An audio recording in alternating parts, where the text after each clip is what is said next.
சின்ன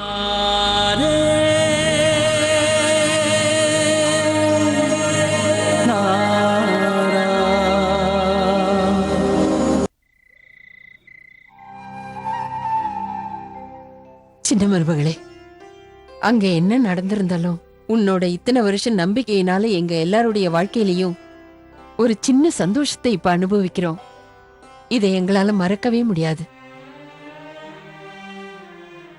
நம்ம தேவா இப்ப கிடைச்சிட்டான்ல, என்னோட மகன்ற உரிமையில அவனை என்னால அணைக்க முடியல.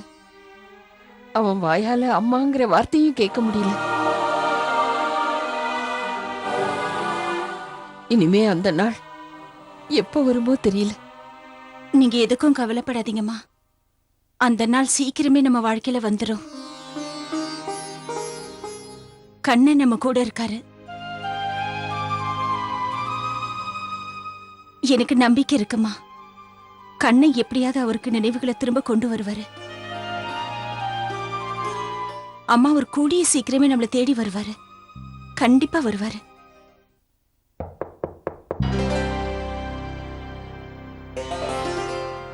ராதே ராதே. மகான்ஜி. ராதே ராதே. நல்லா இருங்க. வாங்க உட்காருங்க. உட்காருங்க.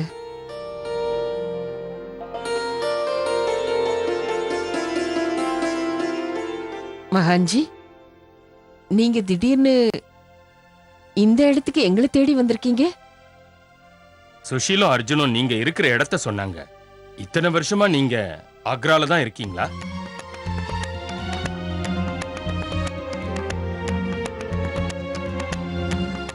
எல்லாம் நல்லபடியா இருக்கா? அநேகமா உங்களுக்கு ஞாபகம் இல்லைன்னு நினைக்கிறேன். நாம பேசினபடி காலக்கெடு முடியறதுக்கு இன்னும் 4 நாள் தான் பாக்கி இருக்கு. அதுக்குள்ள சொன்ன மாதிரி அவர் திரும்பி வரலன்னா நான் இனிமேல் யோசிக்க முடியாது. அவர் இறந்துட்டதா தான் முடிவு பண்ணணும். அதோட அர்ஜுனுக்கு மகா பண்டிதர் பதவியை கொடுக்க வேண்டிய நிலைமையில இருக்கிறேன்.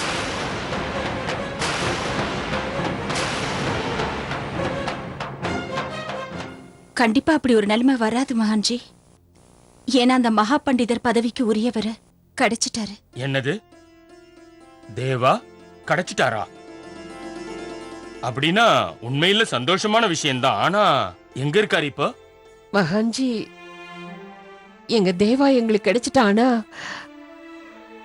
அவனுக்கு பழசு எதுவுமே ஞாபகத்துக்கு வரல.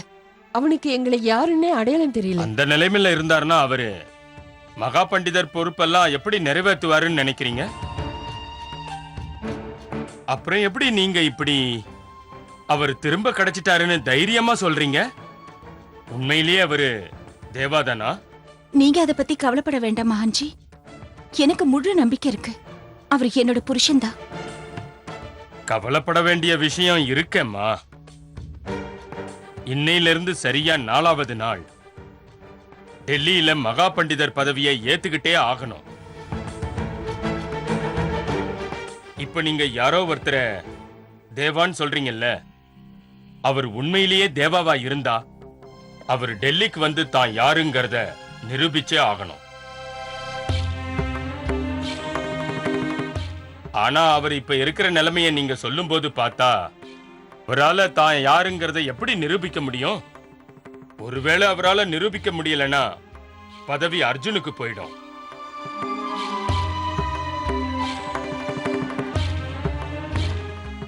நான் வாக்கு கொடுக்கிற மகான்ஜி, முகூர்த்தத்துக்கு முன்னாடி நான் மடத்துக்கு அவரை கண்டிப்பா கூட்டிட்டு வருவேன். கடவுள் புண்ணியத்துல நீ சொல்றது உண்மையா இருக்கணும்மா. நான் அப்ப கிளம்புறேன். ராதே ராதே.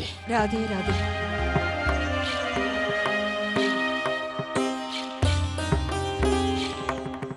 ராதே ராதே. சின்ன மருமகளே, நீ எப்படி மகான்ஜி கிட்ட அப்படி ஒரு வாக்கு கொடுத்த? அம்மாடி, 4 நாளுக்குள்ள நாம எப்படி பழைய தேவாவா பார்க்க முடியும்? அவன் தேவாதானா? இவ்வளவு சீக்கிரத்துல எப்படி அவன் பழைய ஞாபகத்தை திரும்ப கொண்டு வர முடியும்? அம்மா, எனக்கு என் கண்ணு மேல முழு நம்பிக்கை இருக்கு. கண்ண அவரோட பக்தர்களை சோதிக்கிறது என்னமோ உண்மைதான். ஆனா கஷ்டம் ஏற்படும் போது அவர் கண்டிப்பா கைவிட மாட்டாரு.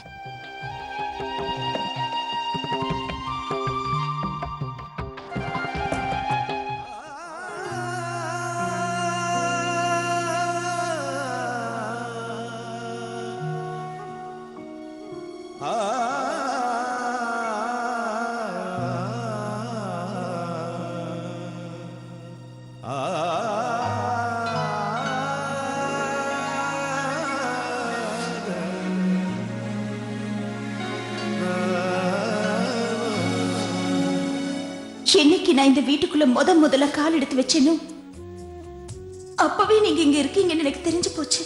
எனக்கும் நம்பிக்கை இருக்கு. கண்டிப்பா உங்களுக்கும் எனக்கு தோணின மாதிரியே தோணி இருக்கும். ஏன் எனக்கு இப்படி ஆகுத? ராதிகாக்கும் எனக்கு எந்த உறவு இல்லைன்னா ஏன் அவங்க நினைவு எனக்கு அடிக்கடி வந்துகிட்டே இருக்க?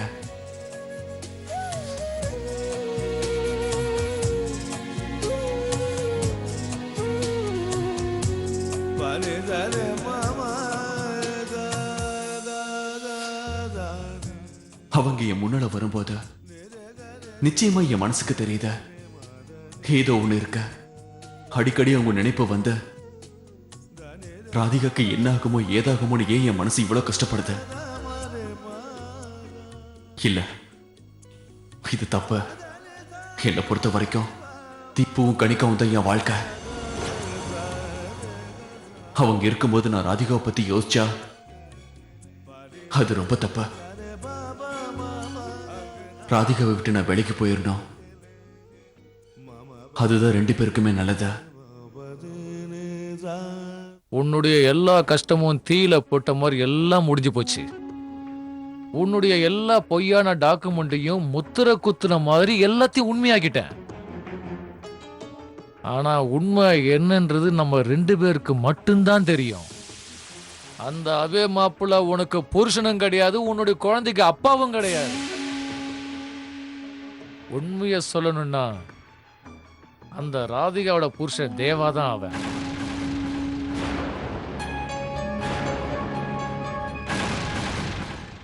குட்டிமா,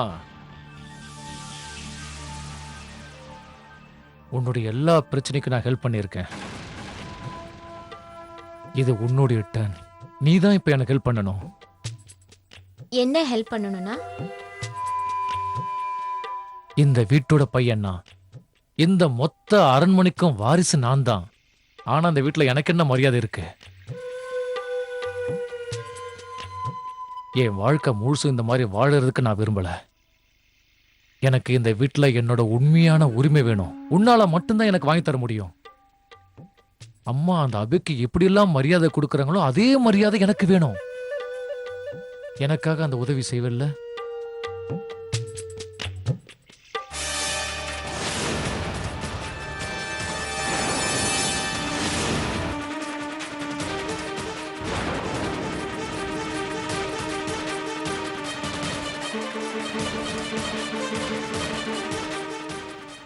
அண்ணா, அண்ணி எல்லாத்தையும் கேட்டுட்டாங்கன்னு நினைக்கிறேன். அண்ணா, அண்ணி போய் அம்மா கிட்ட எல்லாத்தையும் நீ அதை பத்தி சொல்லிட்டாங்க. கவலைப்படாத குட்டிமா. அவளை எப்படி சமாளிக்கணுங்கிறது எனக்கு நல்லாவே தெரியும்.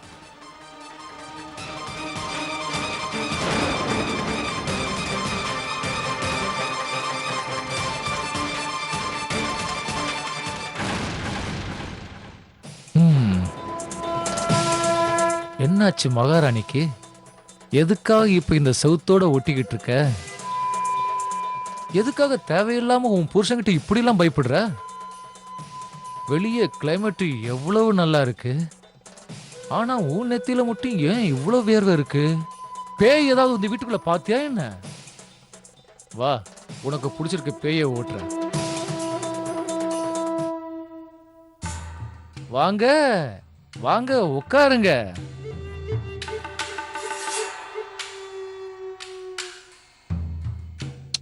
ரொம்ப வேத்திருக்கு. கையெடு, நானே உனக்கு தொடச்சு விடுறேன். ஏன் பயப்படுற?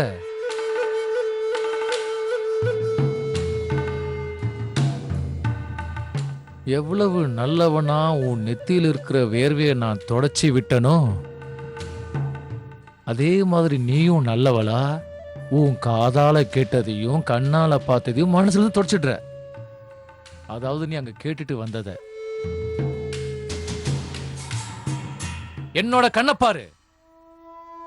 என்னோட கண்ணை பார்த்தா உனக்கு என்ன சாத்தான் தெரியறானா? அவன் வெளியே வந்தான்னா உன்னுடைய விளையாட்டு எல்லாம் மொத்தமா முடிஞ்சிடும். உன்னுடைய நல்லது இதுல தான் இருக்கு. ஒரு புருஷனுக்கு அடங்கின பொண்டாட்டியா உன் புருஷன் செஞ்ச தப்ப உன் மனசுலயே போட்டு நீயே புதைச்சிடு.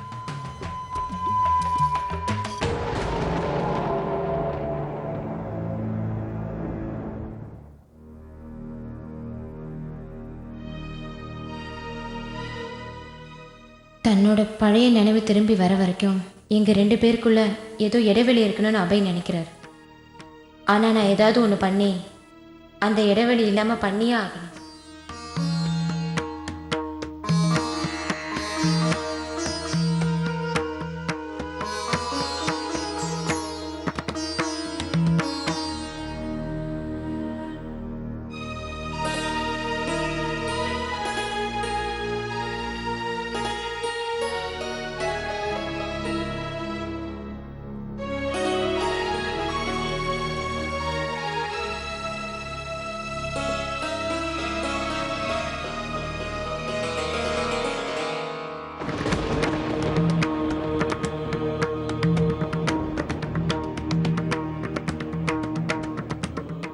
ஏன் இப்படி தோணுது?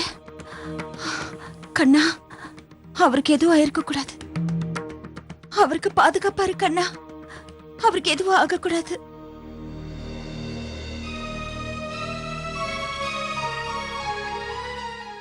அபய், ஏன் இப்படி இருக்கீங்க? நாம 2 பேரும் சேர்ந்து வாழ ஆரம்பிச்சு கிட்டத்தட்ட 5 வருஷத்துக்கு மேல ஆயிடுச்சு. தெரியாம தான் கேக்குறேன். நீங்க இப்படி பழசின்னு நினைச்சிட்டு இருந்தீங்கன்னா அப்புறம் நம்ம வாழ்க்கை, நம்ம ஏன் புது வாழ்க்கையை ஆரம்பிக்க கூடாது? என்னால புரிஞ்சுக்க முடியுது கணிக்கா. இன்னைக்கு நடந்ததை பார்த்து நீ ரொம்ப பயந்துட்டல்ல?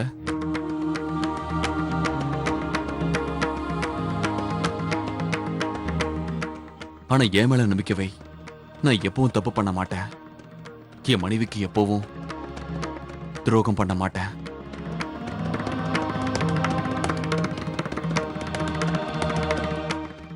நம்ம புது வாழ்க்கையை நிச்சயமா சந்தோஷமா ஆரம்பிப்போம். ஆனா வலுக்கட்டாயமா ஆரம்பிக்க கூடாது. நம்ம 2 பேரும் கணவன் மனைவி. நம்ம 2 பேருக்கு நடுவுல நம்பிக்கை ரொம்ப முக்கியம். எந்த ஒரு நிலையிலும் நம்மளை யாராலையும் பிரிக்கவே முடியாத. தீப் உனக்காக காத்துக்கிட்டு இருப்பான். நீ போய் பட, நான் வந்துடுறேன். என்ன பண்றதுன்னு ஒண்ணுமே புரியலையே. எப்படி அபய் இந்த விஷயத்துக்கு சம்மதிக்க வைக்கிறது? ஆனா ஏதாவது ஒண்ணு பண்ணி ஆகணும். அபய் இந்த உறவை ஏத்துக்க வச்சே ஆகணும். அப்படி சம்மதிக்க வைக்கலனா ராதிகா அப்புறம் மறுபடியும் எங்க வாழ்க்கையில குறுக்கு செவரா வந்து நிற்பான்.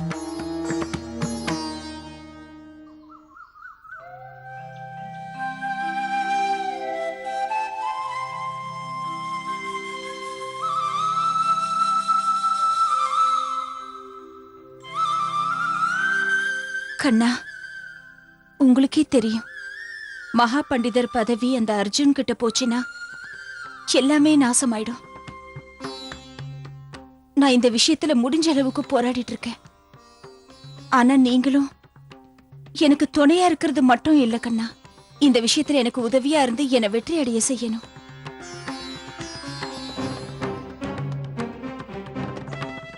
என்ன சின்ன மருமகளே, இவ்ளோ காலையில தயாராகி எங்க கிளம்பி போற? எங்கம்மா? அம்மா, நான் உங்களோட மக, அதோட என்னோட புருஷனை இந்த வீட்டுக்கு கூட்டிட்டு வர போறேன். என்னை ஆசீர்வதிச்சு அனுப்புங்க. கண்ணன் உனக்கு எல்லா விதத்திலயும் உதவியா இருக்கணும். போயிட்டு வா.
இது என்ன பட்டன் பிஞ்சிருக்க?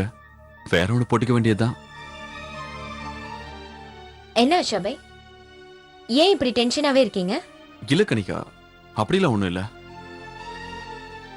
ஓ, பட்டன் பிஞ்சிருச்சா? நான் ஒரு பட்டனை வச்சு தச்சு தரேன். வேண்டாம் கனிகா, பரவாயில்ல விட. நான் வேற குர்தா போட்டுக்கிறேன். கனிகா, இதெல்லாம் ஒன்றும் தேவையில்ல. அபய், நான் உங்க ஒய்ஃப் தானே. இதெல்லாம் செய்ய வேண்டியது என்னோட கடமை. சட்டை பட்டன் தானே, அதை கூடவா நான் தைக்க கூடாது? அதுக்கே இப்படி பயப்படுறீங்க?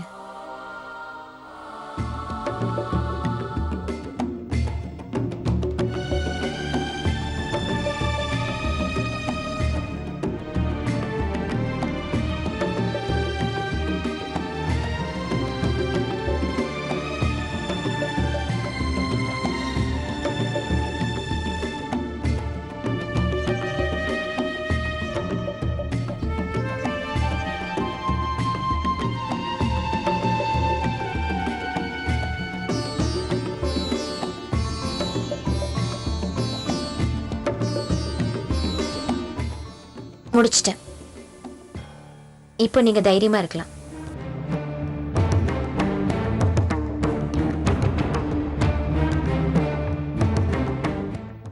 இன்னும் எவ்வளவு நாள் விலகி இருக்கேன்னு பாக்குறேன் அபய். பாக்குறேன். சீக்கிரமா நான் உங்களை சொந்தமாக்கிக்கிறேன்.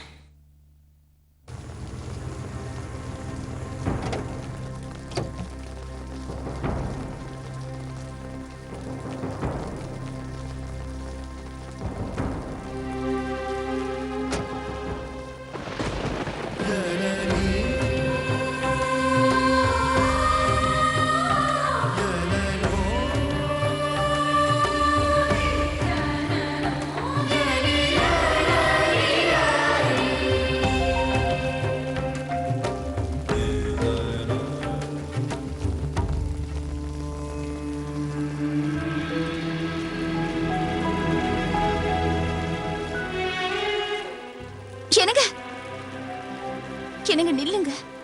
ஏன் இவ்ளோ நேரம் ஆக்குனீங்க? உங்களை பார்க்க எவ்வளவு நேரமா காத்திருக்கேன். என்ன பார்க்கவா? ஏன் அம்மா இங்க என்ன பண்றீங்க? நான் உங்க மனைவி. எனக்கு எப்பெல்லாம் தோணுதோ அப்பெல்லாம் உங்களை பார்க்க வருவேன். எனக்கு அந்த உரிமை கூட கிடையாதா? நான் உங்க புருஷன் இல்லைன்னு சொல்றேன்ல. எனக்குன்னு ஒரு குடும்பம் இருக்கு, ஒரு மனைவி இருக்கா, ஒரு குழந்தையும் எனக்கு இருக்கு. நீங்க எதுக்காக இங்க வந்தீங்கன்னு தெரியல. என்னையும் என் குடும்பத்தையும் ஏன் தேவையில்லாம கவலைப்பட வைக்கிறீங்க? ஆனா உங்களுக்கு ஏன் இந்த விஷயம் புரிய மாட்டேங்குது? நான் தான் உங்களோட மனைவி. உங்களுக்குன்னு ஒரு குடும்பம் இருக்கு. நீங்க இல்லாம நாங்க எல்லாரும் எவ்வளவு கஷ்டத்துல இருக்கோம் தெரியுமா? கண்டிப்பா உங்களுக்கு தெரிஞ்சிருக்க வாய்ப்பில்லை. அத புரிய வைக்கத்தான் நான் இங்க வந்திருக்கேன். வாங்க என் கூட. இங்க